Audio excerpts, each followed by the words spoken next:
Good evening, everybody. I am leaving work, and I'm happy to do so. Started at 6 o'clock this morning. It's getting to the time of year where I am going into work when it's dark out, and I'll be leaving work when it gets dark out. Nothing like doing the sun up to sundown thing, you know? But it's alright. When it gets into deep part of winter, when it's really getting dark out, like it's 4:30 and dark, that gets depressing. But hang on a second, I gotta take this toolbox out. 1 second.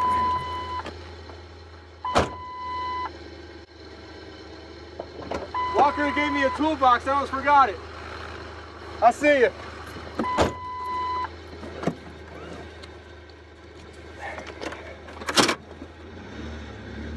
Okay. I work on cars on the side. I have this little side company called Mars Mobile Auto Repair Services. And a lot of the guys know at work that I do small jobs. You know, I don't do anything major. I just do like brakes, rotors, oil changes, you know, simple stuff. And one of the guys at work had a little toolbox he wanted to give me, and he put it in the back of his truck, and I almost forgot it, so I had to quick grab it, throw it in the back of my truck. But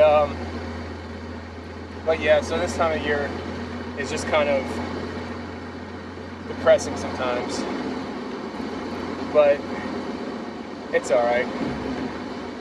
I just had a unique experience leaving work today. Unique because, not that I don't look for this opportunity, but it doesn't happen very often. I got to share just a little bit of my faith today with a fella at work. We were walking out to our vehicles, and he said he had to go to a funeral tomorrow, and he doesn't want to go, but his wife's making him. And it's funny because that's the exact same thing that happened to me the day that I gave my life to the Lord. I didn't want to go to the funeral. The wife made me go. My life was changed. And so, you know, I look for opportunity to share what God has done in my life and what He's doing in my life. And it's just kind of cool when the opportunity comes up and I don't have to, you know, push it or something, you know. Like I really don't get pushy with my faith. I used to like really just everywhere I went try to share the gospel with somebody, like literally. I'm not even like exaggerating. And I did it fairly well, where it may not have been like, you know, a 3-point sermon kind of thing, but it was definitely, you know, effective, because when you're excited about something, other people feel that, you know. And so, you know, it's kind of like when you go to the movies. I mean, how many people went to see, you know, Captain America, Batman movies, and they leave the movie theater and loving it? And so the first thing they do is they see a friend and they tell their friend about the movie and tell them they have to go see the movie, or they go on Facebook saying, I just came from so-and-so place and you have to check it out. It's free advertising for all these places, but my point in saying that is it's promotion about something that you're excited about. And so for me, when you're excited about your faith in God and the transformation that He's doing in your life, it's not that hard to talk about it. And when you show that excitement and it's obvious, other people are more, I've noticed, other people are more open and willing to talk about it because you're so open and willing to talk about it. It's not like you're like a kid coming home with a bad report card. You know, you don't want to talk about it, but you got to talk about it. You know, mom and dad, you got to talk to mom and dad about your bad report card. You don't want to, but you got to. So you're not trying to sell them on the idea that you have a bad report card. You're being quiet, you're being shy, you're being standoffish because you know you're about to get in trouble. And when you're not excited about your faith, it's the same kind of thing, you know? Like, when you're not coming into a conversation excited about it, people aren't going to feel that excitement and they're not going to engage in that conversation. Anyways, it's a rare occurrence that it just naturally, organically for me, just comes up because I have very limited contact with human beings. You know, I work so many hours, but I'm alone for most of them. So it's kind of cool when that happens. And he, you know, it wasn't anything major. I just told him, you know, that's kind of where my life was changed for the better, similar circumstances. And he didn't really dwell on it or anything like that, which is fine. I at least was able to share and, you know, did my part. But yeah, it's pretty cool. I think it's interesting. It's interesting how God has developed me over the years, even from the time I was a kid. I mean, I'm not going to get into it now. That's for another video, I guess. But the background that I come from my childhood, you know, my pastor, Pastor Andrew, he once said to me, I used to go over to his house in the morning for breakfast on Thursdays sometimes, or we'd get together here and there randomly. And I would share with him what God's doing in my life, and we just talk about things. And one of the things he said to me at one time, it just stuck with me, and I probably will never forget what he said because it really kind of opened my eyes to who I am as a person. But he told me that I have a lot of life experience in a lot of different areas that people can relate to. And that kind of just hit me because I never really realized what kind of life experience I hold, you know, like you tend to just fall inside of a box and you're like, oh, I'm a truck driver, that's it, you know. But my life story is one of great depth, lots and lots of seasons, ups and downs. And if you look at my life story, one thing you would not conclude is that this man is going to become a leader of men. But that's exactly what I feel God calling me into, leadership. And I'm not talking about, you know, being a pastor. I'm not talking about leading in church, which I do. You know, I'm not talking about, you know, being a boss at work. I'm just talking about straight up leadership. God's called me into leadership, and there's a lot of different areas of my life that I am a leader in. And if you look at what I do now in different areas of my life as a leader, you would have never guessed that this little scrawny kid from Kutztown, Pennsylvania was going to grow up to be any kind of leader.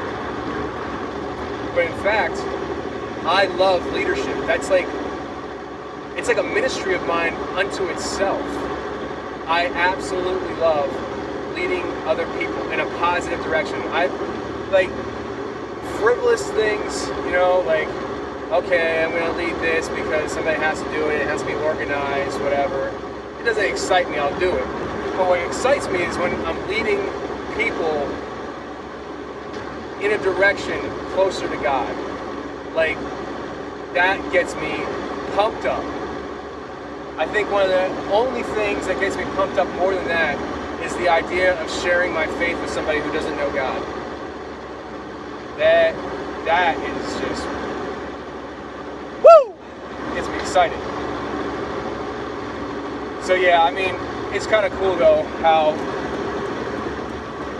God's raising me up to be a leader, and I'm growing all the time in that. And I go through seasons with that where I'm not as effective of a leader as I could be, but then there's seasons in my life where I'm leading in like 10 different things, and I feel like God's just using me like crazy, you know? I'm a very up and down kind of person, and I think a lot of people are. But I try to mellow that out and try to find that even plateau that I can kind of ride out. Gets easier over time, I guess. But But yeah, I mean, I enjoy, like, I even lead at, like, all right, at my job, I'm a truck driver, I'm by myself all day, but I take opportunities when they arise to lead other people, co-workers, whatever, like, and I'm not saying like leading them as in instructing them, but even taking the lead in a friendship is leadership. That's one thing I'm big on. When I'm at work and a new guy comes into the the company, and I start noticing a new guy around, I try to make time to go over and introduce myself to them, let them know who I am, and ask them questions about who they are as a person, what their background is, where they used to work, what they do for fun. I want to learn about them, and I take the initiative in that. And that is a type of leadership. So when I say leadership at work, I don't always mean just put this there, put that there. That's not what I'm talking about. I'm actually talking about taking leadership in relationships. Pursuing other people. Don't wait around for them to pursue you. You pursue them. That's leadership. I really enjoy that. I really enjoy pursuing people, and I want people to know that I care about them and that it's not fake. And on the other side of it, I have no problem letting somebody know that I have a problem with them. I don't like hiding my issues with people. I really don't. Because it kills me. It really kills me. When I try hiding something and not going at an issue between me and another person, whether it's my wife or a friend or an acquaintance, work partner, whatever, when I don't attack that issue head on, it eats me alive because I can't let it go. And then what happens is I let it go for 6 months where I don't say anything. It just festers and festers and festers, and then I blow up. And then all of a sudden I turn into this, I turn green, I literally turn into like the Incredible Hulk, and I turn into this like raging lunatic, and everything that was bothering me falls on deaf ears because I didn't approach it in the right manner.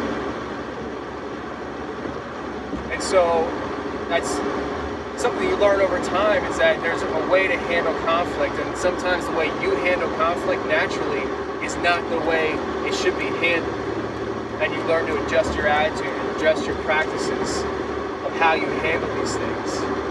And that is leadership. Indirect leadership. You can be what John Maxwell calls it, a 360-degree leader. John Maxwell is a leadership guru. He used to be a pastor, and now he probably has like 50 books out, all on leadership. To talk about redundancy, yes, very redundant. But they're good books, nevertheless. And one of the concepts he uses is this idea of being a 360-degree leader. And basically what that it just boils down to is, wherever you're at in life, you can lead anybody around you, wherever they're at in your life, whether they're your boss, a subordinate, or somebody parallel with you, like a coworker. I'm just using the work environment as an example. If in my situation, as a truck driver at Pitt, Ohio, I have guys who are other truck drivers with me. I don't really have subordinates at all, but I have people that I work with, and I have my boss. Now, all right, I don't have any subordinates, but I don't need to describe that to you. I mean, I think everybody grasps that concept of leading people that you're in charge of. But people that you work with, like the other truck drivers I work with, how can you lead them? How can you be a leader in their life? Well, what I just described to you a few minutes ago is a big way that I pursue leadership with my coworkers, is just befriending them, getting to know them. I love looking into a man's eyes and him looking right back in my eyes, and I know he knows that I care about him. I love that because it tells me that I'm doing it right. I'm saying something right, I'm doing something right. My point is getting across to this person that I care about them, and I love locking eyes with another person, and I know that they know I genuinely care about them. That is an awesome feeling, and I love it. How do I lead my boss? Well, that's tricky. But when you get out of the mindset of leadership in the traditional sense where you're telling somebody how to do something and showing them, you kind of open yourself up for an idea of leadership outside that box. And you can befriend your boss on more of a personal level without crossing the line of losing that boss to employee mentality and relationship. You know, every once in a while, I don't do it all the time because I don't want it to come across ingenuine, and I don't want it to come across to the guys I work with as, you know, somebody trying to suck up to the boss. But every once in a while, you know, I'll go to my boss and I'll just see how he's doing. You know, I'll walk into his office, just say hi, check in with him, see how he's doing. I may have a little issue I want to talk to him about that kind of breaks the ice with the conversation. But I just spend time then letting him know, you know, how I'm doing, because he asks. My boss is one of the best leaders I've ever worked for. He's not the best leader in the world. He's not the best leader in the company. I can almost guarantee it. But he is a great leader. And he is the best, by far, the best leader I have personally ever worked for. Because that feeling that I told you I get when I look into another man's eyes and I know he knows I care about him, that feeling is the same exact feeling that I get with my boss.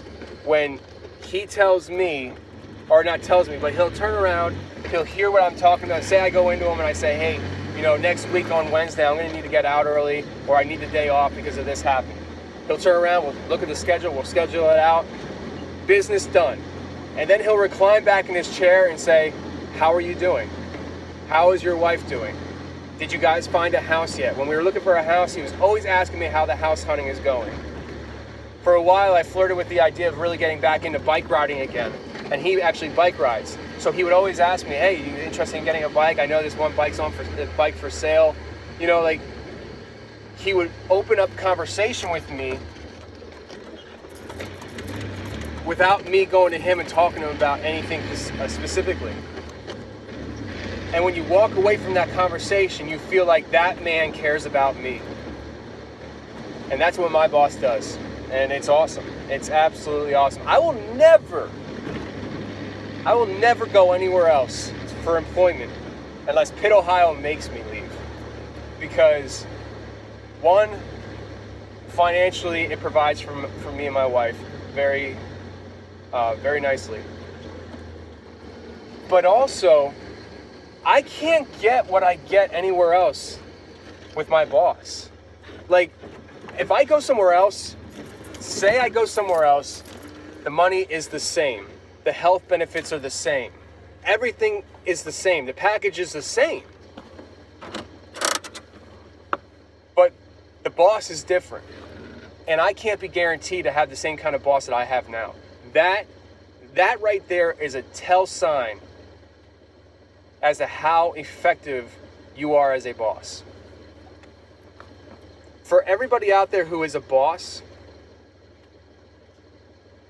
I would suggest you look at it that way. If my employees came across another job that offered the same money, or even just a little bit more, but the same package of health benefits, same distance to work, everything's pretty much the same, would they leave because of me? Or am I creating an environment for my employees that makes them want to stay? That is leadership. And I think a lot of times companies promote people from within, or they hire people that know how to do a job. They mentally know how to do the job, the paperwork, the organization, everything that has to do with the job, they know how to do, and they get hired. And then they go through people because not everybody that knows how to do a job knows how to lead people. And I think leadership is just as important as knowing how to do a job well. And I think that companies need to start thinking about reinvesting in their employees, the people they hire to lead their company, by sending them away one time a year to a leadership conference that maybe is just a day. You don't have to stay overnight. There's tons of these things around. But send your employees, the people that you employ to manage other people, to leadership conferences. They need to learn how to lead people effectively. And the sooner they learn how to do that, the sooner your company is going to be more of a healthy company. You're going to see a lot less turnover in your employees, management and laborers. You're going to see a lot less turnover. You're going to see a lot more of a positive environment. You're going to start seeing the quality of work go up. You're going to start seeing things get done in a more timely fashion. Everything, all that is going to go up because you reinvested into your company without just reinvesting the money. You reinvested in the people. Send your leaders, your managers, your supervisors to leadership training. Make time for that. It's very important. Anyways, that's some of my thoughts on leadership. I am home now. My wife is inside. She probably heard the garage door go up. I'm not coming in, so she probably knows I'm on my phone talking to somebody or making a video. Oh, well. All right, well, listen. Today's a great day to have a good day. Today's a good day to have a good day. Or today's a great day to have a great day. Either way. Most of you are probably winding your day down now. But if you're watching this in the morning, get your day going. Get it done right. I'll see you later. Adios.